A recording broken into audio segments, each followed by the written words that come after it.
Assalamualaikum warahmatullahi wabarakatuh. Selamat berjumpa kembali dalam Bincang Ekonomi Syariah Terkini atau yang kita singkat dengan BES. Podcast ini merupakan salah satu produk yang dihasilkan atau yang dikeluarkan oleh Center for Theorizing in Islamic Economic and Finance. Ini adalah lembaga independen yang mengembangkan keilmuan ekonomi syariah. Hadir pada kesempatan ini Bapak Dr. M. Arif Mufraini. Beliau adalah senior researcher atau peneliti senior di STIEF ini di Center for Theorizing on Islamic Economic and Finance. Apa kabar Pak Arif? Baik, alhamdulillah Pak Ade. Sangat senang bisa bersama-sama di acara podcast. Alhamdulillah. Terima kasih sudah bisa hadir di sini Pak. Dan apa kegiatan belakang ini Pak? Ya, setiap memang mungkin bisa dibilang 4 tahun terakhir cukup aktif ya untuk mengembangkan riset-riset yang berkaitan dengan dana haji. Alhamdulillah. Mulai dari bagaimana kita bisa memahamkan dana haji sampai bagaimana dana haji itu bisa dikembangkan secara baik, itu yang tentunya basis keilmuan yang menjadi rujukan adalah ekonomi syariah. Baik, setiap juga tentunya kan tidak hanya terbatas pada penelitian dana haji ya, betul. Tapi juga lebih luas karena kita mengembangkan teori-teori di bidang ekonomi syariah. Memang tujuannya setiap melalui forum BES gitu untuk bisa meresonansi teori-teori di bidang ekonomi syariah yang dikembangkan oleh teman-teman kita akademisi, para penggiat, peneliti di seluruh Indonesia untuk bisa mendeliver hasil penelitian mereka yang tidak hanya di jurnal-jurnal, tidak hanya di paper-paper conference tapi juga bisa disampaikan ke masyarakat secara umum dengan media yang simpel Baik. Di BES ini. Tentu teman-teman peneliti di setiap juga mereka mengembangkan penelitian dan mengembangkan teori-teori yang sesuai dengan interest risetnya, Pak. Iya, masing-masing. Memang utamanya adalah profesorship pada bidang keilmuan. Baik. Menarik ini, Pak Arif. Ya. Baik, Pak Arif, dalam kesempatan ini kita akan membahas satu tema. Ya. Saya kira ini tema yang cukup ramai pada saat ini mungkin dibicarakan. Tetapi kita tidak akan masuk kepada polemik yang sedang berkembang di masyarakat yaitu terkait dengan pengelolaan haji. Nah, tapi ini yang menarik adalah pada saat ini di mana mungkin banyak di antara masyarakat para tokoh politik kemudian tokoh negara, para pejabat membicarakan tentang mengapa dan apa yang terjadi penundaan pemberangkatan jemaah haji, namun kita tidak membicarakan hal tersebut. Kita akan fokus bagaimana dana haji itu dikelola dan dikembangkan. Kita akan saya mengundang Pak Arif ini sebagai tokoh yang memiliki banyak pengalaman di bidang ini terutama di riset-risetnya dan juga sempat punya berkesempatan untuk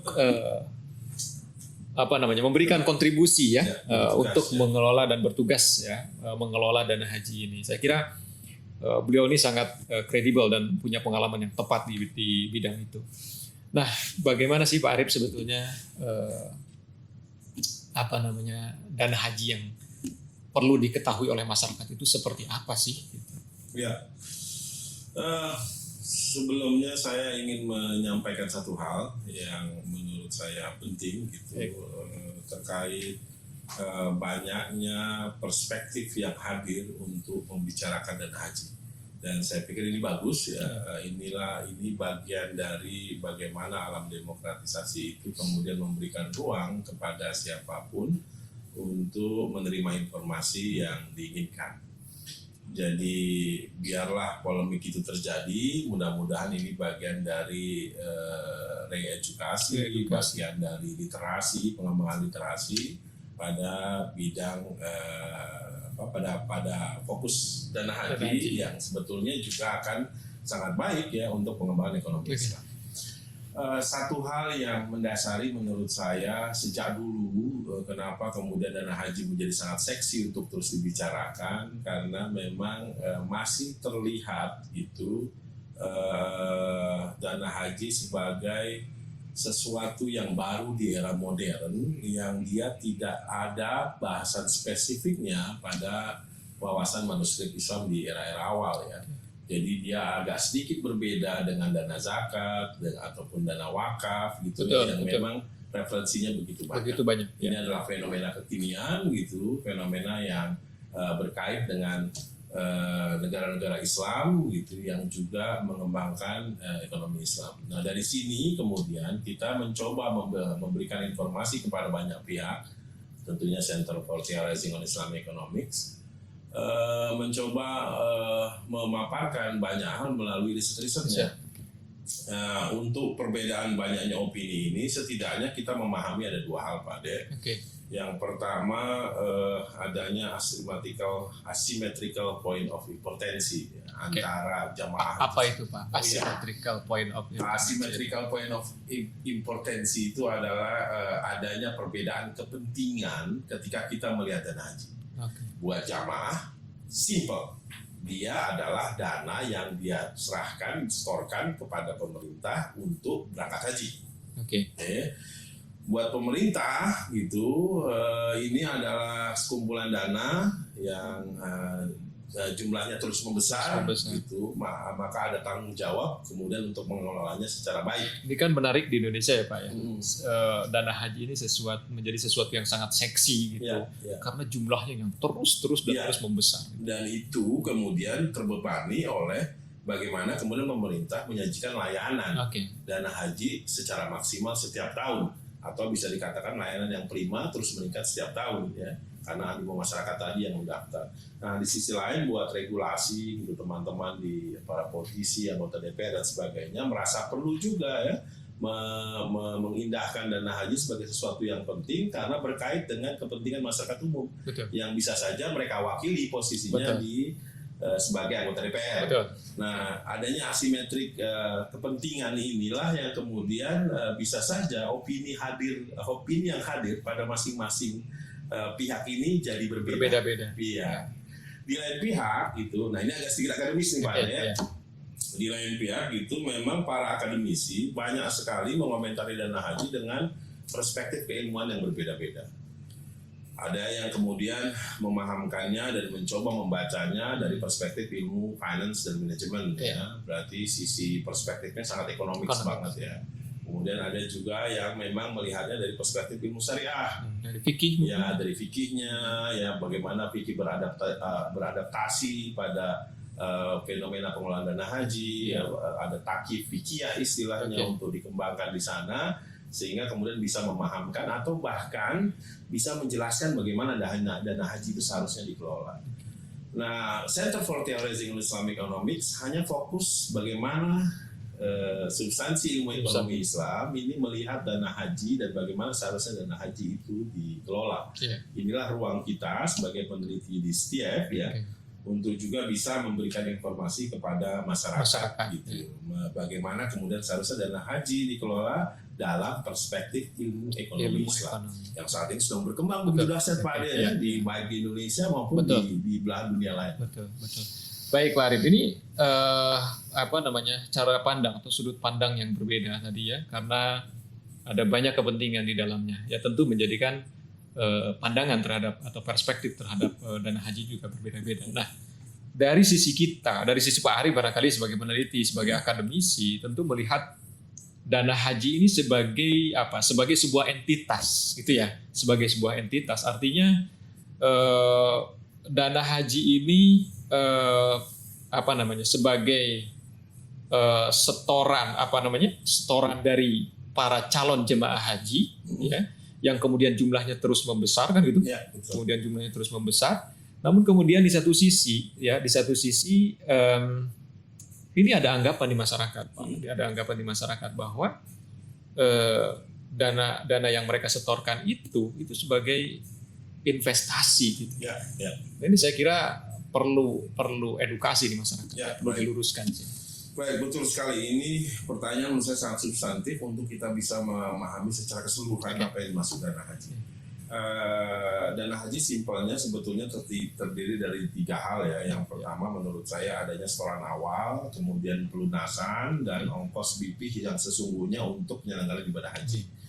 Nah ini pada setiap tahunnya ada sequelnya ya, kapan orang bisa menyetorkan setoran awal melalui perbankan syariah gitu kepada BPKH atas nama BPKH dalam ini sebagai lembaga pengelola, lalu kemudian nanti ada pelunasan setelah ditentukan berapa ongkos naik haji oleh DPR dan Kementerian Agama. Lalu kemudian ada ketetapan nilai gitu yang nilainya tersebut juga hasil kesepakatan antara BPKH kemudian Kementerian Agama dalam ini DJPHU ya, Dirjen Penyelenggaraan Ibadah Haji dan Umroh, dan juga DPR. Nah, kebijakan kuota dari pemerintahan Saudi Arabia itu kemudian menghadirkan masa tunggu yang panjang ya, animo masyarakat yang begitu besar membuat masa tunggu yang panjang. Pak Ade, kita baru saja di tahun 2019-2020 kita mencoba gitu mengambil data sekunder teman-teman di setiap gitu, lalu mengkaji kira-kira apa sih yang membuat orang itu terus daftar haji. Tapi konteksnya adalah ekonomi, kondisi ekonomi dan juga COVID. Situasi COVID dan kondisi ekonomi ternyata tidak terbukti ya, secara tidak terbukti sama sekali sebagai pendorong orang untuk melakukan pendaftaran haji. Jadi saya bisa sampaikan kepada teman-teman BES gitu, hasil penelitian di setiap justru menunjukkan suatu daerah gitu, provinsi misalkan yang memang sedang dilanda COVID, bahkan perekonomiannya juga tidak maju melalui beberapa indikator. Di sini ada indikator pertumbuhan, ya, ada indikator konsumsi, produksi. Setelah dicek tidak mempengaruhi sama indikator sekali. Makro ya Pak? Ya, makroekonomik ya, tidak mempengaruhi sama sekali orang untuk mendaftar haji.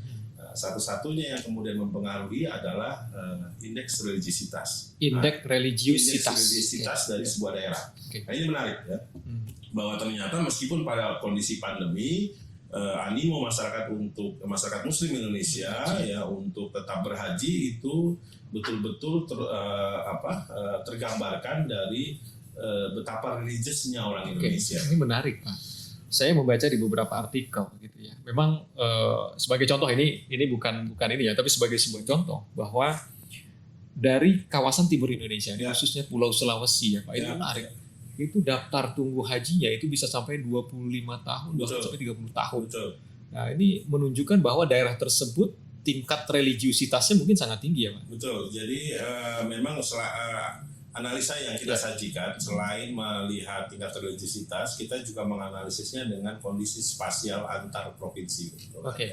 Jadi di sini terlihat sekali daerah seperti Jawa Barat, Jawa Tengah, Jawa Timur, dan Sulawesi adalah daerah-daerah yang bisa dikatakan secara spasial mempengaruhi satu sama lain untuk masyarakatnya atau masyarakat di masing-masing provinsi tersebut untuk mendaftar haji secara spasial ya. Dan memang pada kenyataannya ya bisa kita lihat juga ya berdasarkan data, memang banyak sekali kelompok masyarakat di daerah Jawa Tengah, Jawa Timur, ya Sulawesi untuk daftar. Nah, hal tersebut membuat kemudian karena keterbatasan proporsi untuk pemberangkatan, maka masa tunggunya menjadi sangat panjang. Ya, yang saya dengar dari teman-teman di haji sudah sampai 30 tahun ke atas untuk di Sulawesi ya. Untuk di Jawa mungkin sudah sampai 20 tahun ke atas. Nah, ini yang kemudian dana tersebut akhirnya terkumpul ya, semakin besar di BPKH, lalu kemudian menjadi pertanyaan ya selanjutnya, kalau tidak dikembangkan bagaimana, kalau dikembangkan bagaimana. Sebelum membahas ke situ, mungkin pemirsa juga ingin tahu ya Pak perkembangan dari cerita dari awalnya gitu dari awalnya. Kita tarik mundur sedikit ke belakang sebelum lahirnya BPKH gitu kan ya. Itu dana tersebut kan masih dikelola di bawah Direktorat Jenderal Pengelolaan Haji dan Umroh. Betul. Ya, Dirjen PHU ya. Di mana Bapak mungkin sempat mengabdi di sana. Kemudian lahirnya Undang-Undang Nomor 34 tahun 2014 yang saya ketahui bahwa Bapak juga merupakan salah satu yang memberikan kontribusi besar terhadap lahirnya undang-undang tersebut. Insyaallah. Nah, kemudian lahirlah BPKH tadi sebagai konsekuensi dari lahirnya undang-undang tersebut, gitu ya. Nah, coba Bapak ceritakan gitu ya, bagaimana sih kronologisnya, gitu ya, kronologis sehingga dana haji ini kemudian sekarang dikelola dan dikembangkan oleh BPKH, tentu berdasarkan undang-undang yang sekarang sudah ada itu undang-undang tersebut.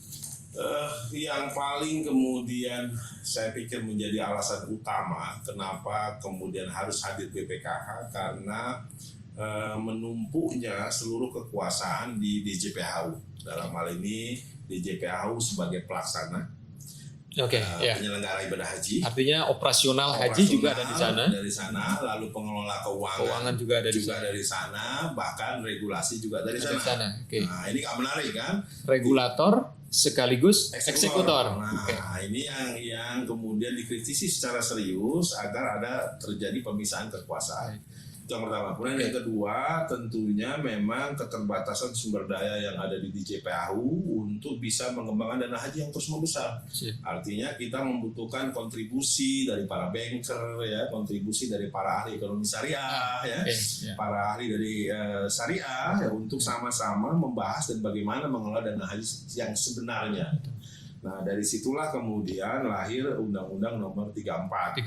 Yang tujuan paling utamanya adalah, nah ini ada persoalan dalam konteks sejarah gitu, yang perundang-undangan di Indonesia, memang setoran dana haji tidak pernah berubah setiap tahunnya. Kalaupun ada perubahan gitu, hanya sedikit jumlahnya. Sedangkan kita tahu gitu karena faktor makro ini sangat dinamis faktor makro sangat dinamis, pasar sangat dinamis, lalu keinginan dari teman-teman di DPR atau pemerintah untuk menyajikan layanan terbaik pada setiap tahunnya, mau tidak mau menuntut ya dana haji itu dikembangkan dalam kerangka apa? Memberikan layanan yang terus membaik. Dalam hukum ekonomi agak sulit nih kita berpikir gitu ya, di mana sebuah proses bisnis yang cost-nya hanya segitu-gitu saja setiap tahun, sementara pelayanan ditutup terus meningkat. Nah, ini seakan-akan menafikan kondisi pasar. Nah, oleh sebab itu kita membutuhkan nih teman-teman yang punya keahlian ya, yang punya kehebatan dalam mengelola dana haji. Maka itu tidak sepenuhnya SDM itu ada di DJPHU. Maka kita bukalah itu anak-anak bangsa yang terbaik ya, datang dari dunia perbankan, datang dari dunia kampus, ekonom ya, untuk datang mengelola dana haji yang sekarang dibentuk di BPKH. Itulah kemudian alasannya Undang-Undang Nomor 34 tahun 2014 hadir. Dan sekarang akhirnya bahwa terpisah nih ya antara pengelolaan operasional haji dengan pengelolaan dana haji. Ini dilakukan sekarang secara profesional oleh BPKH, oleh Badan Pengelola Keuangan Haji. Nah, balik lagi tadi Pak kepada setoran awal. Setoran awal, kalau orang tua saya itu nyebutnya ONH Pak, masih sampai sekarang ONH. Itu istilah dulu. Naik haji kan gitu ya. Setoran awal untuk mendapatkan porsi, ya, mendapatkan nomor porsi itu besarannya 25 juta rupiah kalau tidak salah, dan itu stated di dalam undang-undang, tertera di dalam undang-undang. Itu tidak berubah berapa tahun itu Pak? Ya mungkin sejak tahun seingat saya sih 2008 ya. 2008. Atau saya agak lupa ya, tapi kisarannya sebelumnya 20 juta malah. Lalu kemudian dinaikkan ke 25 juta. Saya ingat itu ada satu kajian yang dulu sempat sepertinya juga bukan teman-teman dari Setiap mungkin yang melakukan riset itu ya.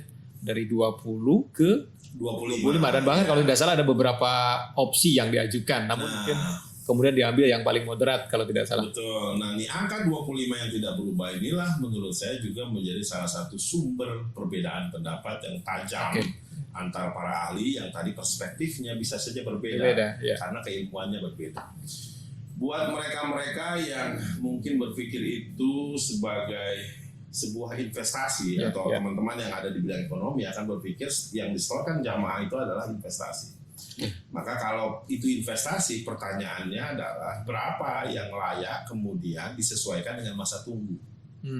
Oke, as simple as it is. Oke. Atau kemudian nggak usah repot-repot, kita sudah setorannya bukan 25 juta tapi menyesuaikan dengan ongkos haji pada saat itu. Ya, Oke. Jadi dalam bahasa kerennya itu half cost atau full cost. Oke, half cost atau full cost ya. gitu. Jadi setengah harga Atau biaya seluruhnya. penuh. Biaya penuhnya, bahwa nanti dikembangkan dan ada pengembalian itu bukan hal yang sulit ya. Oke. Tapi karena sudah stated by law, ini menurut saya karena perjalanan panjang dari pengelolaan dana haji di Kementerian Agama sehingga muncul angka 25 tadi. Mungkin salah satu perspektif yang bisa dipakai itu untuk memaknai istitoah mungkin ya. Istitoah itu apa? Jadi maksudnya kemampuan si calon jemaah haji Untuk bisa mendaftar.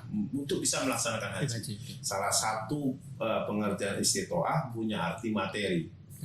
Jadi kalau kemudian tidak ada setoran awal, maka tidak bisa orang bisa langsung dapat porsi gitu. Tidak ada indicatorsnya bahwa dia sudah punya kemampuan secara materi atau tidak. Nah, itu menurut saya, dan angka 25 itu saya pikir merefer ke 20 sebelumnya ya, karena mungkin perkembangan inflasi, perkembangan ekonomi dan segala macamnya sehingga ditingkatkan ke 25. Itu belum membayar sesungguhnya dari ongkos haji secara keseluruhan. Ini pada saat dia berangkat nanti gitu. Betul. Karena ternyata kalau saya baca dari beberapa hasil riset ya, kemudian juga teman-teman di BPKH juga mungkin mensosialisasikan itu, ternyata kan biaya haji itu 70 juta lebih sebetulnya ya. Saya anggap ambil contoh lah ya, pada penyelenggaraan ibadah haji 2 tahun yang lalu ya, memang kisarannya ada sekitar 72 jutaan ya. Sementara kita menetapkan ketika itu ditetapkan pelunasan itu kan sekitar 35 atau 36 juta. Pelunasan mungkin hanya sekitar 10 juta ya. Jadi bayangkan Pak Ade, saya yang menyetor 25 juta. Lalu kemudian uang itu dikembangkan oleh BPKH, saya ada dalam masa tunggu. Begitu saya berangkat, gitu ditetapkan masanya saya berangkat, maka saya sudah daftar tunggu, saya sudah datang, gitu. Di tahun berjalan saya harus berangkat, ada pelunasan. Nah, pelunasan itu di-stated ketentuannya berdasarkan BP yang ditetapkan atau biaya ongkos haji yang ditetapkan oleh pemerintah pada saat itu bersama dengan anggota DPR. Nah, itu biaya pelunasannya kisarannya juga antara 10 dan 11 juta. Jadi bisa dibilang bahwa yang disetorkan jamaah itu hanya sekedar 25 juta dari setoran awal, 10 juta pelunasan. Sehingga ada 35 juta. Kalau kita mengacu kepada penyelenggaraan ibadah haji 2 tahun yang lalu, itu ada pada kisaran sekitar 70 jutaan ya, 72 juta. Exactly-nya saya kurang bisa mengingatnya ya. Nah, artinya ada kekurangan. Ada kekurangan yang besar sekali. Hampir 100% Pak. Ya, nah itulah yang kemudian dananya disumberkan dari bagaimana caranya BPKH mengembangkan dana haji itu. Ada istilah disebutnya sebagai subsidi, tapi ada yang protes. Itu bukan subsidi dong, itu dana haji yang dikembangkan sendiri. Dana yang dikelola oleh BPKH itu adalah imbal hasil yang dihasilkan dari masa tunggu gitu. Tinggal nanti buat mereka yang paham investasi, dia akan kepikiran masa tunggunya berapa tahun, dia mampu menutupi kebutuhan sebesar itu. Nah, karena ini merupakan sequel yang berjalan sejak lama gitu, hasil penelitian kita hasil penelitian kita mungkin pada tahun 2017-an ya. Kita bisa membuktikan bahwa masa tunggunya dana haji tersebut dan imbal hasil yang dihasilkan selama masa tunggu tersebut sebetulnya belum mampu menutupi kebutuhan ongkos real, sisa kebutuhan ongkos realnya. Nah, oleh sebab itu karena dana haji punya akumulasi yang besar gitu, ada imbal hasil dari jemaah yang belum berangkat. Nah, inilah masih ada keleluasaan yang kemudian si pengelola dana masih bisa ya, karena misalkan pada tahun A gitu yang daftar 100.000, tapi yang berangkat cuma 20.000 pada suatu tahun ya. Nah, mereka yang belum berangkat itu kan juga menghasilkan uangnya ya. Nah, imbal hasil itu dikelompokkan dengan istilah dana indirect ya. Direct. Ya, dana optimalisasi haji. Oke. Itu ada sekumpulan optimalisasi haji, ada sekumpulan dana yang disebut dengan setoran awal. Setoran awal. Ini yang mungkin belum banyak diketahui oleh masyarakat, betapa memang kita membutuhkan orang-orang yang piawai mengurusi dana haji. Dan oleh sebab itu maka tidak salah kemudian menurut saya perspektif yang dikembangkan oleh para ahli ekonomi untuk menghitungnya atau mengasumsikan setoran dana haji sebagai investasi. Oke. Karena memang pengelolaannya seperti itu, ya. Meskipun gitu teman-teman syariah gitu, para ahli ekonomi syariah merasa juga berpikir bahwa yang kita setorkan pada saat jamaah haji menyetor itu tidak serta-merta bisa dikatakan investasi. Investasi, oke. Simpelnya begini, kalau saya saya kebetulan juga masuk dalam perdebatannya waktu itu di Mahkamah Konstitusi, saya menjadi ahli di sana sebagai saksi ahli kalau nggak salah ya. Lalu mempertanyakan kalau itu investasi harusnya kita hitung. Lalu kenapa harus 25 juta? Kenapa nggak 5 juta? Gitu. Kemudian Bapak jawab apa? Nah, makanya saya bilang itu perspektifnya kalau menggunakan cara berpikir investasi. Padahal dia sebetulnya ongkos. Sama seperti kita berpikir Pak Ade kalau mau beli kambing gitu, kira-kira mau beli kambing karena nggak ada masa tunggunya kan Bapak beli di hari H-nya. Di hari H-nya. Kalaupun mau mungkin sebelumnya ya. Atau setahun sebelumnya. Tapi ketika Bapak pertama niat membeli kambing, pastinya tidak ada niatan untuk investasi. Betul. Itu adalah niatan untuk memenuhi kebutuhan menjalankan ibadah mahdoh. Dalam hal ini adalah untuk melakukan kurban. Ya. Sama seperti orang yang mau pergi haji. Dia niatnya membayar ongkos untuk melaksanakan ibadah haji dalam hal ini yang diasumsikan sebagai ibadah mahdoh. Seharusnya tidak ada sense of investment di sini. Oke. Baik. Itu. Nah oleh sebab itu para kaum syariah juga kemudian mengasumsikan enggak, itu ongkos aja kok, nggak ada niatan untuk investasinya sebetulnya. Oke, Pak Arief. Ini menarik ya. Mungkin juga pemirsa BES juga ingin mengetahui BPKH ini kan sebagai wakil barangkali ya Pak ya dari para jamaah yang mereka calon jamaah haji gitu ya, di mana BPKH berkewajiban tadi mengelola dan mengembangkan. Apa istilahnya itu Pak kalau BPKH itu disebutnya sebagai apa nih? Ya, yang diamanatkan oleh undang-undang. Ketika jemaah haji menyetorkan setoran awalnya melalui perbankan syariah, memang terstated di sana ketika menyetorkan dia mewakilkan pengelolaan dan kepengurusan dana haji kepada BPKH dalam hal ini sebagai wakil pemerintah yang mengelola dana haji. Jadi akadnya adalah akad wakalah. Berarti si BPKH menjadi wakil daripada para jemaah. Itulah kemudian pendapat kita di penelitian yang kita kembangkan, yang perlu saya sampaikan sedikit bahwa apa yang disetorkan jamaah kepada melalui perbankan syariah sebetulnya bukan investasi, tapi dia hanya ujroh, yang mujarab ujroh untuk melaksanakan, ujroh itu ongkos, hanya ongkos untuk melaksanakan ibadah haji yang kemudian kepengurusannya diwakilkan oleh BPKH. Tapi karena duitnya berkumpul begitu besar, maka dia menjadi entitas tersendiri. Dalam bahasa syariahnya disebut saksiyah al-i'tibariyah atau saksiyah al-ma'nawiyah. Artinya personal yang dianggap sebagai personal di mata hukum. Dianggap BPKH ini? Iya, BPKH atau uang yang terkumpul tadi dianggap sebagai personal di mata hukum atau bahasa ekonomi sekarangnya entitas. Nah, dia sebagai entitas yang kemudian terpisah dari si penyetornya sebetulnya. Ya, para calon jemaah haji tadi. Iya, makanya menurut perspektif kita, apakah kemudian harus minta izin atau tidak menginvestasikannya, itu bukan perdebatan yang harus kita bicarakan secara mendalam. Karena di awal juga sudah diwakilkan. Dan ketika uang itu terkumpul, disitulah lahirnya kepentingan untuk menginvestasikan. Jadi investasi itu tidak hadir pada niatan seseorang membayar ongkos haji, tapi ketika dana itu berkumpul sebagai sebuah entitas dan diniatkan untuk mendanai keberangkatan seseorang di haji di masa yang akan datang harus dikembangkan dong, harus Ya. diinvestasikan dong agar mampu menutupi kebutuhan kos di masa yang akan datang. Sesimpel itulah. Ya. Makanya kemudian Undang-Undang Nomor 34 menetapkan apa-apa saja gitu Nah, yang ini yang boleh. pertanyaan saya berikut ya Pak. Pertanyaan saya berikut. Portofolio investasi apa Betul, saja yang dipersilahkan dilakukan oleh BPKH yang semuanya harus di framing sesuai syariah. Sesuai syariah. Ini berkaitan dengan hal ini Pak. Tadi ya bahwa ongkos naik haji katakanlah tadi hanya 35 juta yang ditetapkan. Sementara realnya dibutuhkan adalah 70 atau 72 juta kalau tidak salah dalam penelitian setiap ya Pak ya.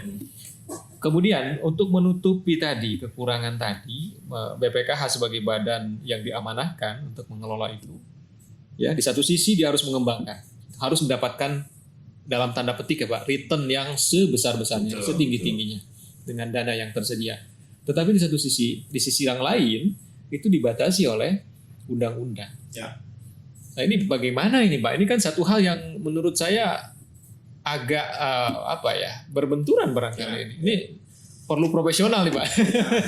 Kalau saya sih sebetulnya hadirnya portofolio yang ditetapkan oleh pemerintah dalam hal ini investasi di perbankan investasi di financial paper ya seperti sukuk, kemudian reksadana, yang penting syariah semua, kemudian sektor real, kemudian emas ya, yang juga harus menggunakan mekanisme sesuai syariah.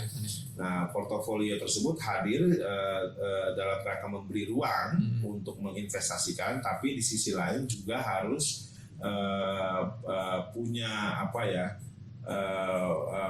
cara untuk jangan sampai malah justru tidak menghasilkan apapun. Maka dibuka secara keseluruhan juga tidak baik, gitu. Terlalu dikecilkan juga tidak baik, tidak menarik. Maka asumsi 5 ruang portofolio inilah yang kemudian ditentukan oleh undang-undang untuk bisa dimanfaatkan oleh BPKH tentang bagaimana cara mereka menginvestasikan. Oke, ini sangat menarik. Mungkin masyarakat tidak banyak mengetahui tentang hal ini ya. Nah, kemudian Pak, dari tadi kita kembali lagi ke setoran awal yang 25 juta ya. Ini sesungguhnya untuk apa sih Pak? Ya. Di masyarakat awam ya, Bapak saya itu nggak tahu Pak. Ya. Buat apa, pokoknya saya niat haji setor 25 juta dapat porsi titik katanya.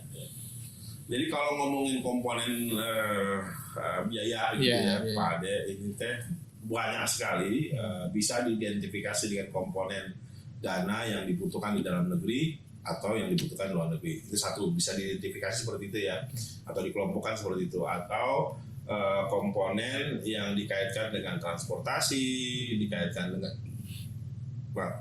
dengan akomodasi, ya, dikaitkan dengan konsumsi selama proses perjalanan.